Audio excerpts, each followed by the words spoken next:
প্রধান উপদেষ্টা অধ্যাপক মোহাম্মদ ইউনূস বলেছেন, অন্তর্বর্তী সরকারের প্রথম ও প্রধান কাজ হলো আসন্ন জাতীয় নির্বাচন সুষ্ঠুভাবে সম্পন্ন করা। সচিবালয়ের প্রধান উপদেষ্টা পরিষদের বৈঠক শেষে সাংবাদিকদের এই তথ্য জানান প্রধান উপদেষ্টার প্রেস সচিব শফিকুল আলম। অবাধ সুষ্ঠু নির্বাচন আয়োজনে প্রধান উপদেষ্টা মাঠ পর্যায়ের প্রশাসকদের সঠিকভাবে কাজ করার নির্দেশ দিয়েছেন বলেও জানান তিনি। শামীমুজ্জামান চৌধুরীর রিপোর্ট।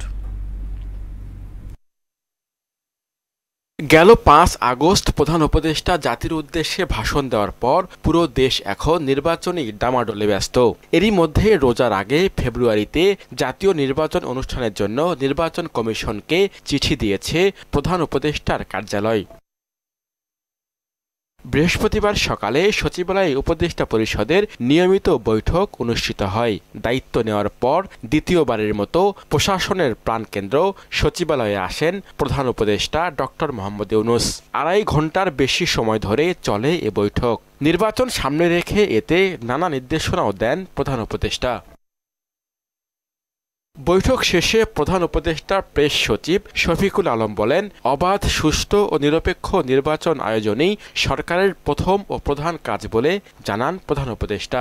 উনি বলেছেন যে আজকের থেকে দ্বিতীয় অধ্যায় শুরু, এবং উনি বলেছেন যে এই দ্বিতীয় অধ্যায়ের প্রথম এবং প্রধান কাজ হলো নির্বাচন সুন্দরভাবে করা। ৮ই অগাস্ট ২০২৪ থেকে ৩১শে জুলাই ২০২৫ পর্যন্ত ৩১৫টি সিদ্ধান্ত নেন এটা কাউন্সিল অফ অ্যাডভাইজার বা ক্যাবিনেট। তার মধ্যে বাস্তবায়িত হয়েছে ২৪৭টি। যে কোনো গভর্নমেন্টের স্বাধীনতার পরে যে কোনো গভর্নমেন্টের জন্য এটা একটা রেকর্ড, এই বাস্তবায়নের রেকর্ড। দেশের আইন শৃঙ্খলা পরিস্থিতি আগের চেয়ে ভালো হয়েছে উল্লেখ করে প্রেস সচিব বলেন, সুষ্ঠু নির্বাচনের জন্য মাঠ প্রশাসনকে সঠিকভাবে কাজ করার বিষয়েও নির্দেশনা দিয়েছেন প্রধান উপদেষ্টা। একটা দুইটা খুব সেন্সেশনাল মার্ডার হলে অনেকে ভাবছেন যে এই বাংলাদেশের আইন শৃঙ্খলা পরিস্থিতি বুঝি একদম ভেঙে পড়ছে। আপনি যদি পুলিশ হেডকোয়ার্টারকে আমরা বলে দিয়েছি যে এখানে পুরোপুরি ট্রান্সপারেন্ট থাকতে, তারা প্রতি মাসের স্ট্যাটিস্টিক্স দিচ্ছে। নির্বাচনে আইন শৃঙ্খলা বাহিনীর সংখ্যা বাড়ানো হবে বলেও জানান প্রেস সচিব।